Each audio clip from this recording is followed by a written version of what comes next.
की काही लोक सांगत होते की किरण ठाकरेला 500,000 मतं मिळतील. आपण पाहिलं असेल की ह्या एका गणामध्ये आपल्याला 5,000 प्लस मतदान मिळालं. नक्की मतं किरण ठाकरेंची आहेत की भाजपची आहेत? जे काल बोलत होते बाल हट्टापायी हे जागा लढतोय, ती आपण ही जागा लढलो त्याच्यामुळे काय परिणाम आले त्यांना देखील त्याचं आत्मचिंतन करण्याची गरज. आमच्या मतावर तुम्ही निवडून यायचे आणि तुमच्या मताचा आम्हाला फायदा नको, ही कुठली पॉलिसी? सुधाकर घारेंनी यांची उपाटाची ताकद कमी असताना पण त्यांना सोबत घेतले, त्यांना जागा दिल्या, त्यांना सन्मानपूर्वक वागवली, त्याचा परिणाम त्यांना चांगला आला. परंतु इथं मला सगळं पाहिजे आणि तुम्हाला काही नको.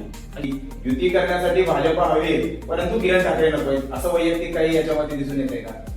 कसं आहे, मी विधानसभेच्या स्पर्धेत असल्यामुळे कुठेतरी त्यांना भीती वाटत असेल. मतांचं कॅल्क्युलेशन बघितलं तरी हे जागा 5,000 मतांनी जिंकेल असं तर युती झाली असती तर शिंदे गटाच्या पण 4 जागा आल्या असत्या. त्याच्यातून आत्मचिंतन करण्याची गरज आहे.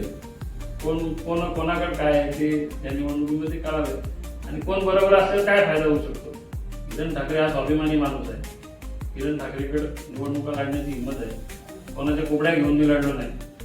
त्यामुळे किरण ठाकरे पुढे पण अशाच निवडणुका कोणी युतीला असू नसो पण सगळ्या निवडणुका त्या स्वबलावर लढू आणि त्या चांगल्या ताकदीने शक्तीने आपण लढून त्या जिंकू. नमस्कार. रायगड जिल्हा परिषदेच्या आणि पंचायत समितीच्या निवडणुकांची रणधुमाळी सुरू होती. मागील 2 दिवसापूर्वी या निवडणुकांचा निकाल लागला आणि या निकालानंतर विजयापेक्षा पराजयाची जास्त चर्चा सुरू आहे. महायुतीला न मिळालेल्या जागा, त्यानंतर परिवर्तन विकास आघाडीला जनतेने दिलेला कौल, या साऱ्या बाबींचं एकंदरीत विश्लेषण नेमकं काय? भाजपने सोहळावर ही निवडणूक लढवली आहे जिल्हा परिषद माणगाव तर्फे वरेडी या गटामध्ये आणि या साऱ्यांमध्ये आता नेमकी ताकद कुणाची, या निवडणुकीच्या निकालाचं विश्लेषण काय, या संदर्भात आपण कर्जत खालापूर विधानसभा निवडणूक प्रमुख भाजपचे किरण ठाकरे यांच्या सोबत आहोत. हे जे निकाल बघितलं तर या निकालामध्ये बऱ्याचशा अनपेक्षित गोष्टी घडलेल्या आहेत. महायुती म्हणून शिवसेना, शिंदेगड आणि भाजप एकत्रित लढली. तुम्ही स्वतः सोहळावर लढलात. नेमकं यामागची इनसाइड स्टोरी काय होती? तुम्ही युतीमध्ये सामील का नाही झाला? नमस्कार. मी प्रथमतः या निवडणुकीमध्ये ज्या कार्यकर्त्यांनी मेहनत घेतली, ज्या पक्षातल्या प्रमुख लोकांनी मेहनत घेतली, अशा सर्वांचा मी आभार व्यक्त करतो. आणि ह्या गणामध्ये मतदानारूपी जो आशीर्वाद भारतीय जनता पार्टीचे उमेदवार सौ राधिका किशोर ठाकरे यांना मतदारांनी दिला, त्यांचं देखील मनपूर्वक आभार मी आपल्या माध्यमातून व्यक्त करतो. आज आपण पाहिलं असेल की कर्जत मतदारसंघामध्ये पक्षाने आपल्यावर टाकलेला विश्वास आणि त्यातून दिलेला शेकडो कोटी रुपयाचा निधी आणि त्या निधीचं जे आपण वाटप केलं त्या निधीचं फलित या निवडणुकीमध्ये पाहायला मिळालं. आपण कोणाकडनं 1% किंवा टक्केवारी न घेता ही कामं कार्यकर्त्यांच्या जे प्रश्न होते कार्यकर्त्यांचे ते सोडवण्याकरता आपण प्रयत्न केले, प्रामाणिक केले आणि त्यातूनच हा रिझल्ट आपल्याला आलेला दिसतोय. आपण पाहिलं असेल सर्व हिंदुत्ववादी संघटना, सर्व संप्रदायातली लोक, काही म्हणजे समोर नव्हती पण पाठीमागनं आपल्याला जी येऊ शकते त्यांनी आपल्याला म्हणजे इतकं प्रेम दिलं की काही लोक सांगत होते की किरण ठाकरेला 500,000 मतं मिळतील. तर ती आपण ह्या निवडणुकीमध्ये जवळजवळ 5,000 प्लस मतं घेऊन आपल्याला जो जनतेने आशीर्वाद दिलाय तो आशीर्वाद आपण पाहिला असेल आणि जगाला हे जे मताधिक्य मिळालेलं आहे जवळपास 5,000चं टार्गेट, जसं तुम्ही आता म्हणालात की 500 मतं मिळणार नाहीत पण 5,000 मतं मिळाली, ही नक्की मतं किरण ठाकरेंची आहेत की भाजपची आहेत? नाही, भारतीय जनता पार्टी जो आपल्याला मी आधीच सांगितलं जो विश्वास आपल्याला दाखवला त्यातून आणि काम करायची आपल्याला संधी मिळाली. मी सर्वसामान्य कुटुंबातला एक तरुण आहे, मी शेतकरी वर्गातला एक तरुण आहे. मला कधी वाटलं नव्हतं मी राजकारणात येईल. सन्माननीय आमचे नेते रवींद्र चव्हाण साहेब यांनी मला राजकारणात आणलं. मी व्यावसायिक होतो. त्यांनी सांगितलं बाबा इथं भारतीय जनता पार्टी आपल्याला उभी करायची तर तू इथं काम कर आणि त्या अनुषंगाने आपण इथं मेहनत घेतली आणि आपण पाहिलं असेल की ह्या एका गणामध्ये आपल्याला 5,000 प्लस मतदान मिळालं. तर आपण जर पाहिलं असेल तर खांडसमध्ये अधिक आपली ह्यापेक्षा अधिक ताकद आहे, पात्रता यापेक्षा अधिक ताकद आहे. इतर गावांमध्ये पण आपल्याला चांगला प्रतिसाद, याच्यापेक्षा चांगला प्रतिसाद जनतेने दिला असता आणि आपलं मताधिक्य हे आपल्याला जगासमोर आणता आलं असतं. परंतु पक्षाने कुठेतरी सांगितलं की बाकीच्या उमेदवारांच्या ज्या भरलेल्या उमेदवार ते काढून घे आणि एक आपली मैत्रीपूर्व लढ. आणि जे काल बोलत होते बाल हट्टापायी काय हे जागा लढतोय, तर ती आपण ही जागा लढलो त्याच्यामुळे काय परिणाम आले त्यांना देखील त्याचं आत्मचिंतन करण्याची गरज आहे. असंच म्हणावं की किरण ठाकरेंना सोबत घेतलं नाही म्हणून आमदार महेंद्र थोरवे यांना याचा फटका बसलाय असं म्हटलं तर वावग ठरेल. तेच म्हणतो त्यांनी आत्मचिंतन करायला पाहिजे की काय नक्की परिस्थिती. आता त्यांच्या ज्या जागा पडल्या त्या एकदम थोड्या मताने पडल्या आणि आम्हाला उमेदवारी इथं नाकारल्यामुळे कार्यकर्त्यांमध्ये त्यांच्या बाबतीत चीड निर्माण झाली आणि त्या चीड निर्माण झाल्याने साहजिकच आहे की कार्यकर्त्याला आपण जरी सांगितलं की बाबा तू माहितीचं काम कर किंवा किती काय केलं तर तो शेवटी चिडलेला असतो. मग त्या ह्याच्यातून तो आपल्याला व्यवस्थित वागणूक न मिळाल्यामुळे कार्यकर्ता तशा पद्धतीचा निर्णय घेत असतो. युतीची 100% बोलणी झालेली नव्हती अशा प्रकारच्या काही गोष्टी सोशल मीडियावर फिरतायत. परंतु भाजपचे आपल्यासोबत असणारे काही जे लोकप्रतिनिधी आहेत म्हणजे पक्षाचे जे तुमचे नेते आहेत जसे की ग्रामीणचे मंडळ अध्यक्ष रसाळ असतील, त्याच्यानंतर राजेश लाड जे कर्जतचे मंडळ अध्यक्ष आहेत, हे आधी सुरुवातीला तुमच्याबरोबर असताना युती नको शिंदे गटाबरोबर अशा प्रकारची त्यांची वक्तव्य होती. परंतु 2 दिवसानंतर ते स्वतः युतीमध्ये सामील झाले. 100% युतीची बोलणी शेवटपर्यंत झालेली होती का ते त्या व्यासपीठावर दिसल्यानंतर? आता आपल्याला तर पक्षाने मैत्रीपूर्वक लढायला सांगितलं होतं. काही लोकांचा हट्ट होता की त्यांच्यावर युती झाली पाहिजे. माझं पण काय म्हणणं नव्हतं. महेंद्र थोरेंबरोबर आमचे ते खालापूरचे मोतीराम ठोंबरे आणि प्रवीण मोरे माझ्याकडे आले. त्यांनी मला सांगितलं की आपण शिंदे गटासोबत युती करू. मी त्यांना सांगितलं की आपल्याला 2 जिल्हा परिषद आणि 4-5 पंचायत समिती आपल्याला देत असतील तर आपण माझी काय हरकत नाही. ते म्हणाले की बाबा तू वेगळा हट्ट काही धरू नको. मी म्हणलं माझे काय पार्टीचं नुकसान होत असतं मी ते मला नको आहे. तुम्ही बोलणी करा. त्यांनी बोलणी पण केली आणि तसं ठरलं पण 2 जिल्हा परिषद आपण भारतीय जनता पार्टी लढणार आणि 3-4 पंचायत समिती आमदारांनी देण्याची तयारी पण दाखवली होती. माझ्या फोनवर पण बोलून दिली. ते 2-3 वेळा त्यांच्याकडे गेले, माझ्याकडे आले, मध्यस्थी करून तो विषय झाला होता. परंतु दुसऱ्या दिवशी परत त्यांनी काय स्टेटमेंट बदलली आणि मग परत मग ते तुम्हाला जिल्हा परिषदेच्या जागाच मिळणार नाही असा हट्ट त्यांनी धरला आणि त्याच्यामुळे त्यांचं कुठेतरी नुकसान झालेलं आपल्याला पाहायला मिळतं. पण जिल्हा परिषदेच्या जागा तुम्हाला मिळणार नाहीत याबाबतची तुमच्या बरोबर समजा तुम्हाला ते कळलं, परंतु वरिष्ठांपर्यंत या गोष्टी पोहोचल्यात का नक्की? आता इथे आपल्या लेवलला हे बोलणं चालू होतं. आपण साहेबांना कळवलं होतं, पार्टीला पण कळवलं होतं, पण ते त्यांची मानसिकताच नाही देण्याची. त्यामुळे तुमचं काहीच नाही. पण विषय असा आहे की नगरपालिकेमध्ये आपण पाहिलं असेल भारतीय जनता पार्टी एक संघ त्यांच्या सोबत राहिली म्हणून ते खोपोली नगरपालिका जिंकली. भारतीय जनता पार्टी एक संघ त्यांच्या सोबत राहिली म्हणून माथेरान जिंकली. मग आमच्या मतावर तुम्ही निवडून यायचे आणि तुमच्या मताचा आम्हाला फायदा नको, ही कुठली पॉलिसी? असं राजकारण चालत नाही.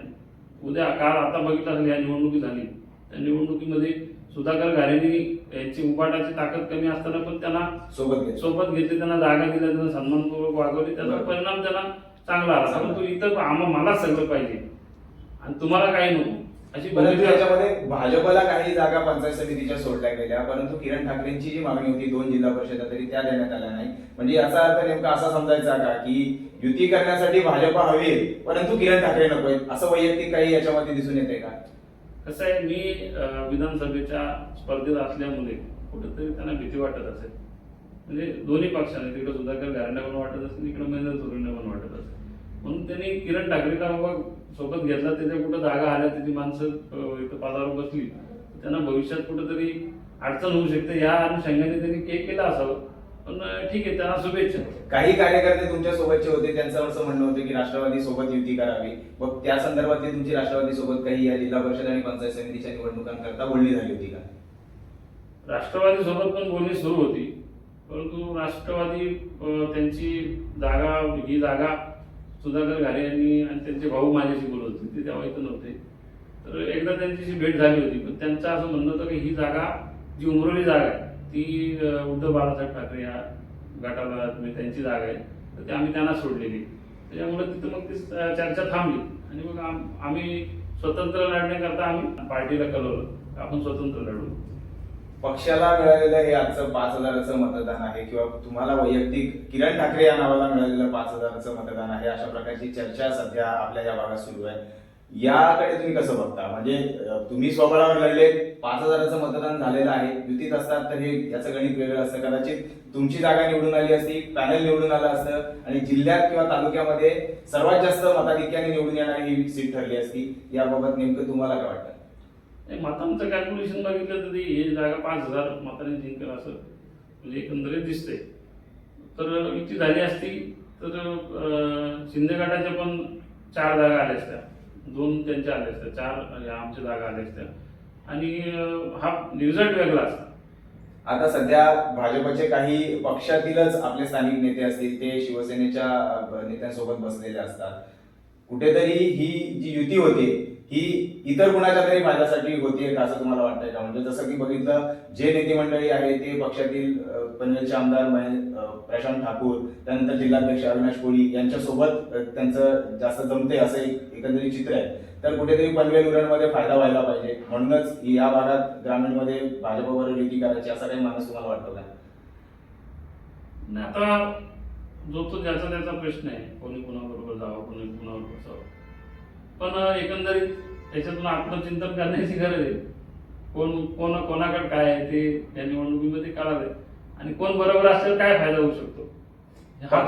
पक्षात आता सध्या बघितलं तर किरण ठाकरे कर्जतमध्ये हे एकच नाव सध्या चर्चेत जात आहे. इतरही भाजपचे नेते आहेत परंतु ते युतीमध्ये असताना नसताना त्यांची इतकी चर्चा होत नाहीये. किरण ठाकरे यांच्याच नावाची चर्चा होते. नेमकं असं काय किरण ठाकरेंकडे, कार्यकर्त्यांची ताकद, आणखी नेमकी विकास कामं काय असं आहे की किरण ठाकरे यांच्याच नावाचा जप करावा लागतोय? किरण ठाकरे हा स्वाभिमानी माणूस आहे. किरण ठाकरेकडे निवडणुका लढण्याची हिंमत आहे. कोणाच्या कोबड्या घेऊन मी लढलो नाही. त्यामुळे किरण ठाकरे पुढे पण अशाच निवडणुका कोणी युतीत असो नसो पण सगळ्या निवडणुका या स्वबळावर लढू आणि त्या चांगल्या ताकदीने शक्तीने आपण लढून त्या जिंकू. किरण ठाकरेंच्या पाठीशी उभं राहून मतदान करणारा मतदार वर्ग आता वाढलेला दिसतोय. येत्या काळात जे युतीमध्ये असलेले कार्यकर्ते आहेत त्यांचा ओघ परत पुन्हा तुमच्याकडे येईल का असं याबाबत काय वाटतं? आपण पाहिलं असेल कर्जत मतदारसंघाची परिस्थिती काय आहे.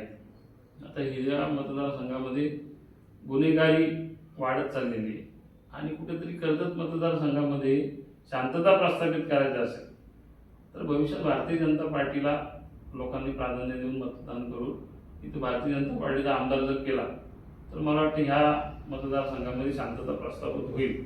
आपण पाहिलं असेल की मागच्या काळामध्ये सुरेश गौलाड आमचे आमदार होते, देवेंद्र साठव, म्हणजे 15, 20 वर्ष 30 वर्षाचा त्यांचा कालावधी पाहिला. अशा पद्धतीचं कर्जतमध्ये वातावरण नव्हतं. आता सांगायचं झालं तर गँगवॉर सुरू झालेली आहे आणि याच्यामधून कर्जतच्या जनतेचं आणि कर्जतच्या नागरिकांचं हे हित नाही आहे. भविष्यामध्ये कोणाची मर्डर होईल, कोणाचे हातपाय तुटतील, कोणाचा भाऊ, कोणाचा नवरा, कोणाचा मुलगा हा सुखरूप घरी येईल का, ही अशी एक लोकांच्या मनात भीती झालेली आहे. आज कोणी इथं सुखरूप नाही, कधीही काही होऊ शकतं. इथं वादविवाद, दंगे हे याला सुरुवात झालेली आणि ते कुठंतरी थांबायचं असेल ही अधोगती आहे.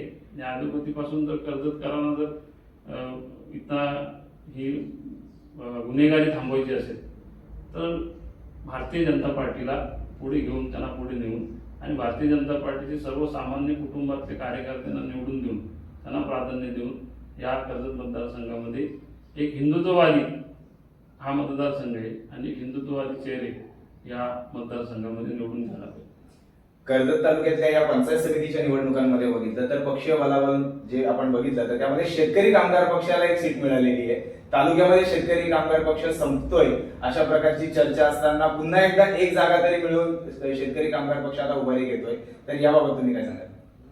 आता तिथे राष्ट्रवादीच्या जिल्हा परिषद सदस्य निवडून आलेला आहे. पलीकडे पण एक आलेलं आहे. फक्त एक शेतकरी कामगार पक्षाचं प्राबल्य असलेला तो एरिया होता पूर्वी. तिथं जिल्हा परिषद सदस्य नेहमी सातत्याने शेतकरी कामगार पक्ष व्हायचा. परंतु ह्या वेळेस जिल्हा परिषद सदस्य नव्हता. तिथले काही टक्के मतदार आहे तो त्या पक्षाबरोबर असल्यामुळे तिथं एक जागा त्यांना निघतात. पक्षाची आजची जी भूमिका आहे, आता तुम्ही सध्या निवडणुका संपल्यानंतर काही विश्रांती घेताय, वादळापूर्वीची शांतता असल्यासारखं दिसून येत आहे. पुढची भूमिका नेमकी काय असेल? आता येणाऱ्या सर्व ग्रामपंचायती निवडणुका आपण भारतीय जनता पार्टी म्हणून लढू आणि त्यानंतर विधानसभा लोकसभेचं काम हे आपण सातत्याने पुढे सुरू ठेवणार आहोत. येणाऱ्या काळामध्ये कर्जत विधानसभा लढण्याचं माझं ध्येय आहे आणि पक्षाने आपल्याला सांगितलं की तू इथनं लढायचं तर 100% या मतदारसंघामधून आपण या मतदारसंघामधून निवडणूक विधानसभेची लढू. 100% किरण ठाकरेंना न्याय देण्यासाठी वरिष्ठ पातळीवर तुम्ही विनंती वजा सूचना काही करणार आहात का? जसं की आता या युतीमध्ये तुम्ही 2 जागा हट्टाने मागितल्या होत्या, परंतु बालहट्ट अशा प्रकारचा शब्द वापरून तुमच्या 2 जागांना नकार दिला गेला. तर येत्या काळामध्ये तुमचा हा हट्ट कायम असेल का, की तुमच्या शब्दाला किंमत मिळेल का? मी माझ्या पक्षाच्या आणि माझ्या भूमिकेवर ठाम आहे. मी सांगितलं की आम्ही स्वाभिमानी लोक आहे. रिझल्ट जो येईल तो येईल, पण आम्ही सर्व निवडणुका ताकदीने शक्तीने लढणार. पराभवानंतर पुन्हा कार्यकर्त्यांना उभारी मिळावी यासाठी तुम्ही कार्यकर्त्यांना काय आवाहन कराल? कार्यकर्ते आमचे संख्येने कमी असले तरी आपण पाहिले असेल ते कडवट कार्यकर्ते आणि प्रचंड मेहनत घेणारे कार्यकर्ते आहेत. आता काही ठिकाणी आमच्या कार्यकर्त्यांना थोडीशी मारहाण पण झाली, तरी पण कार्यकर्ते हटले नाही. दुसऱ्या दिवशी पण त्याच्यापेक्षा जास्त जोमाने काम त्यांनी केलं. आपण पाहिलं असेल की अशा पद्धतीचं कर्जतमध्ये जी हुकुमशाही आहे ती नष्ट करायचं आपण एक पवित्र हाती घेतलेला आहे. त्या अनुषंगाने आपण ही निवडणूक पुढची येणाऱ्या सर्व निवडणूक आहेत, विधानसभा असेल, लोकसभा असेल आणि ग्रामपंचायती असेल, त्या ताकदीने लढू. निश्चितच आपण जर बघितलं तर या निवडणुकांमध्ये झालेला पराभव हा पराभव नसून एक पुढच्या विजयाची नांदी असं म्हणावं लागेल. किरण ठाकरे यांची ताकद या निवडणुकीमध्ये दिसून आलेली आहे. जवळपास 5,000हून अधिकचं मतदान त्यांना स्वबळावर निवडणूक लढवल्यानंतर मिळालेलं आहे आणि याचीच चर्चा जिल्ह्याभरात सुरू आहे. आगामी निवडणुकांसाठी आपण सज्ज झालोय अशा प्रकारचा इशारा किरण ठाकरे यांनी दिलाय. या पुढच्या काळातील त्यांच्या वाटचालीसाठी शुभेच्छा. इथेच थांबूयात. पाहत रहा वृत्त Marathi. Like, comment, share and subscribe.